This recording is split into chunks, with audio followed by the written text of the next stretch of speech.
Assalamualaikum warahmatullahi wabarakatuh. Jumpa kembali dengan saya Suwandi di channel Dunia Ikan Gabus. Kesempatan hari ini ya masih terus saja kita jawab pertanyaan-pertanyaan teman-teman tentang budidaya ikan gabus ya. Jadi semakin lama semakin banyak orang bertanya. Ternyata antusiasme orang budidaya ikan gabus sangat luar biasa sekali ya. Baik, berikutnya dari Bapak Eko Nugroho, ini yang ada di Madiun ya. Saya mau pembesaran ikan gabus Pak, tapi saya kasih pakan ikan cedol ya. Cuma sekarang yang jadi masalah, baru berusia 2 bulan ikan cedolnya di selokan yang biasa tempat saya mencari itu sudah habis ya. Nah, gimana Pak cara untuk mendapatkan pakan ikan yang murah untuk pembesaran gabus saya yang sudah terlanjur menggunakan ikan? Nah, jadi kalau memang sudah terlanjur diberi makan ikan, jadi kalau misalkan kan biasanya makanannya pelet nih, tapi ini terlanjur sudah dikasih ikan cedol lah dari kecil. Nah, cara yang paling mudah, cara yang paling murah adalah mempunyai induk ikan ya. Jadi cari induk ikan yang murah lah, misalkan induk ikan lele lah contoh.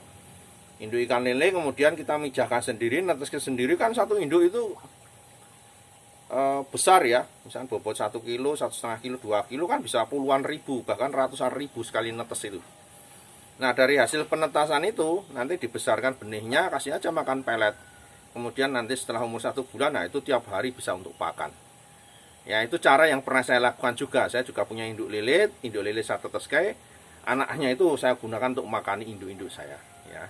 Jadi bisa ikan lele yang paling anaknya banyak, paling mudah juga cara mijakannya, tingkat kehidupannya tinggi juga. Kemudian bisa menggunakan anakan ikan mas atau ikan nila ya.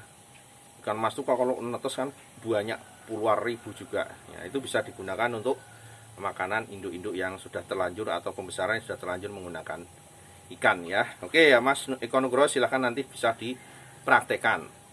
Kemudian dari Pak Raharjo yang ada di Solo ya, di part 35 saya mohon penjelasan Pak tentang modal 100.000 bisa mendapatkan 5 juta di usaha perikanan Pak ya. Wah, ini kemarin sudah saya jelaskan di part 235, tapi kalau nanti belum jelas saya akan ulas kembali ya. Jadi bagaimana saya dulu memulai usaha ini tentang budidaya ikan gabus ya. Nanti mungkin di part berikutnya saya akan ulas secara pribadi tentang bagaimana kok modal 100.000 itu kok bisa dikembangkan untuk sebuah usaha perikanan ya. Nanti tunggu ya Pak Raharjo, saya akan jawab khusus ini.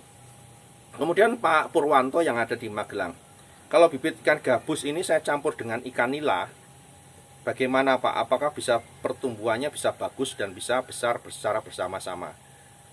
Kalau mau bagus memang ikan gabus ini ya ikan gabus ya, jadi jangan dicampur dengan ikan-ikan yang lain ya, karena memang sifatnya juga beda-beda, karakter ikannya juga beda-beda ya. Alangkah baiknya kalau memang betul-betul mau diharapkan hasilnya, hasil panennya, hasil dari pembesarannya ya, kalau bisa ya memang ikan gabus sendiri saja ya, jangan dicampur-campur Pak, itu akan lebih baik nanti hasilnya.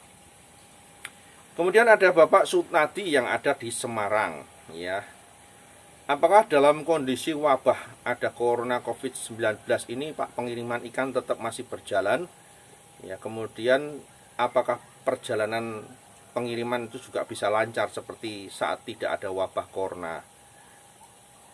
Jadi kalau masalah pengiriman ikan sampai hari ini memang tidak ada kendala ya. Hari ini pun kita akan kirim ke Cirebon, kemudian hari ini kita juga akan melakukan pengiriman ke Cilacap ya. Tentunya kalau yang arah barat itu masih mudah sekali. Tapi kalau area Jawa Timur, nah ini kereta api yang biasa kita langganan ini untuk ke daerah Jawa Timur untuk yang hewan hidup ini sementara berhenti dulu ya. Jadi kalau yang masih ke arah barat masih memungkinkan untuk pengiriman saat ini.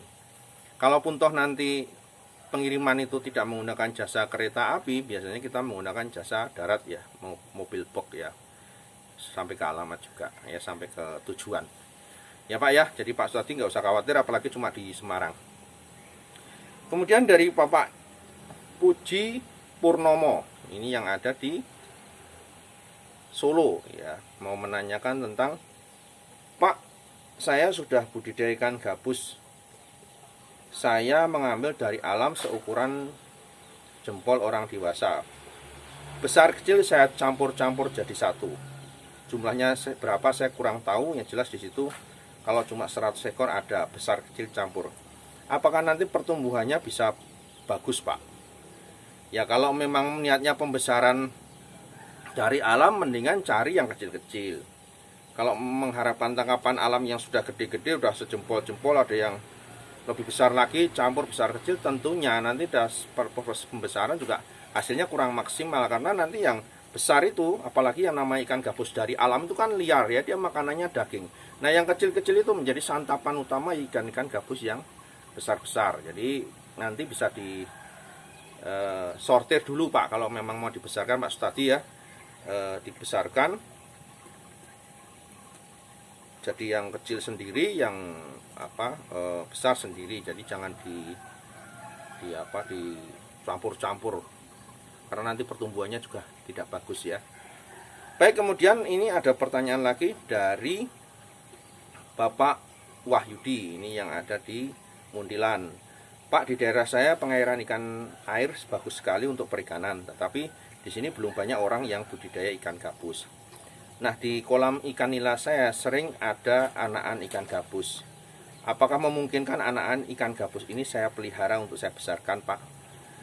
Kalau bicara di kolam liar kan kadang di kolam tanah itu ya, apalagi yang punya kolam tanah dalam kondisi yang cukup luas, kadang ada anakan ikan gabus yang masuk ke kolam, kemudian dia besar di situ dan dia makanannya adalah anakan nila itu yang dijadikan santapan, sehingga begitu dia besar dia bijah, bertelur dan beranak di situ ya. Nah, untuk anakan yang dari alam seperti itu bisa saja dibesarkan, ditangkap, dibawa pulang, kemudian diberi makan menggunakan cacing sutra bisa, kutu air bisa, ya. Kemudian nanti diajari pelet juga bisa. Tentunya kalau mau nangkap jangan yang sudah gede-gede ya, lebih baik yang masih larva, yang usia masih 1 minggu 2 minggu, yang masih 1 cm atau sebelum 1 cm pun nggak masalah, itu lebih bagus ya. Bisa, Pak, itu nanti bisa dicoba ya. Oke, berikutnya nanti ikuti episode lanjutnya di channel Dunia Ikan Gabus. Saya akan jawab pertanyaan teman-teman semua. Masih tetap pantang di channel Dunia Ikan Gabus, solusi mengatasi masalah budidaya ikan gabus teman-teman semua ya.